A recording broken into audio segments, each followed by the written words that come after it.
పిఠాపురం నియోజకవర్గంలో ఎన్నికల ముందు ఇచ్చిన హామీలు నెరవేర్చే పనిని ఆంధ్రప్రదేశ్ ఉప ముఖ్యమంత్రి వర్యులు పవన్ కళ్యాణ్ మొదలుపెట్టారు.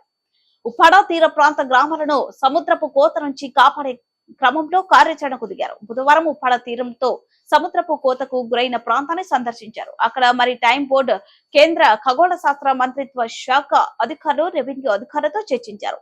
సముద్రపు కోతకు గల కారణాలు, నివారణోపాయాలు వారిని అడిగి తెలుసుకున్నారు. ఉప్పాడ తీరంలోనే సముద్రం ఎందుకు వస్తుందని, దీనికి గల కారణాలు, తీరాన్ని కోతకు గురి కాకుండా చేయాల్సిన మార్గాలు అన్వేషించాలని అధికారులకు సూచించారు.